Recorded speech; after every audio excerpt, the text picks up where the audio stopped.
Hi, this is Jack Siegel, and I can hear myself talk. You would think that after a certain amount of time, we would get rid of that.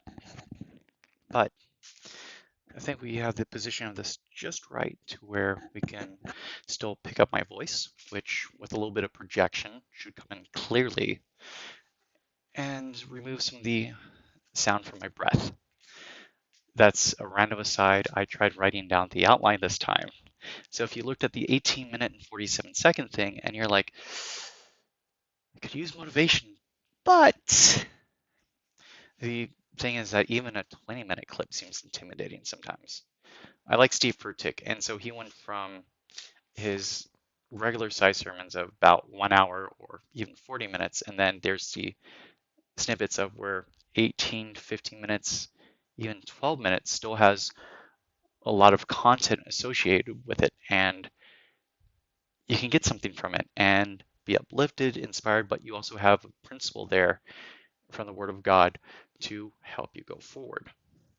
And the thing is that we want to do the same thing here, and we just literally burn through a minute and 17 seconds.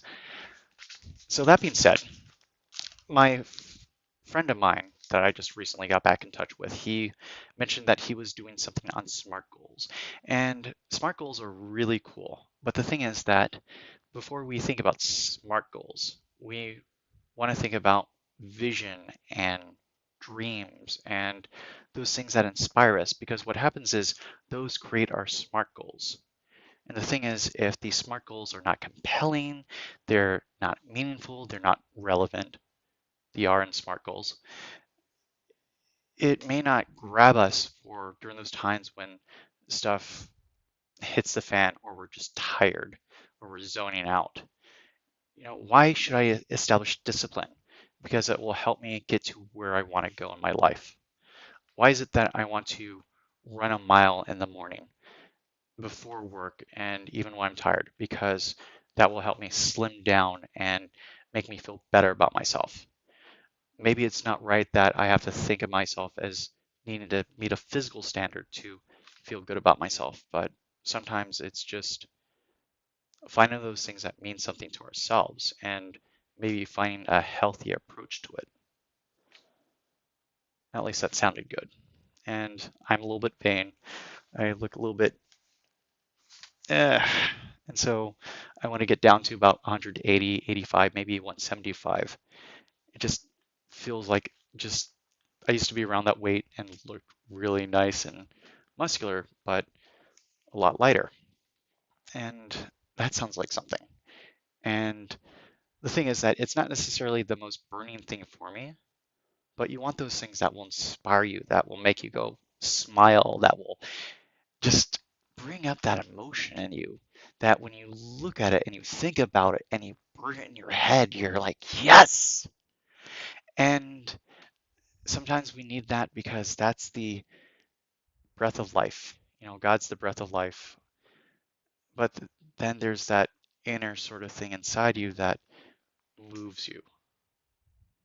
And there's a saying, without a vision, the people perish, but a different translation of it based on what Steve Furtick mentioned. He had said that without a vision, people will cast off restraint. And so the thing is that you want to think about your hopes, your dreams, and your vision. And from that, we're going to make SMART goals out of them. But forget the how right now, just the what and the why. Because the thing is that Napoleon Hill said it, that whatever you can conceive of and believe, you can achieve. And the thing is that forget about the law of attraction. But the thing is that your brain's open to it. Well, there's also the power of prayer. It's just Christianity and trying to push away the New Age stuff because it removes God out of the equation. But that doesn't necessarily mean it doesn't work. So I would be going with prayer. I would be going with strategy and tactics. But the thing is that, if you break it down to just the physical, your brain's designed to process information and look for solutions and get you to where you want to go.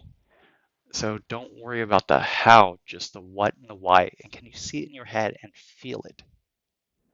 Because your subconscious doesn't understand that difference between your ideation in your head and reality. And so it will start moving you in that direction. It will expose you to the information that you need to support that vision, those dreams. But the thing is that without making it smart, where it's specific, measurable, is it attainable, realistic, and time bound, that sort of structuring, that sort of specificity means that it may be grasping at straws, and you may not be able to decide if that's really bringing you closer to your goal or not. And again, we're trying to keep these really short because we want to do smaller bits that encourage, inspire, and have a motivational step. So today, just spend some time with yourself. Think about what really inspires you. And maybe you may not be there where you can totally dream. It just might be making enough to survive. That's not the best place to be. But if it's a better vision than where you're currently at, okay, just dream.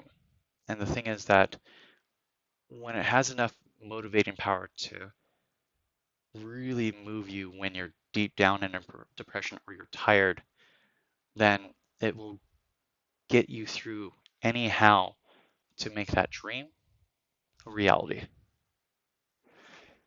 And I think I only used like a part of the material that I have on this thing, but hopefully that works. God bless. Have a good night.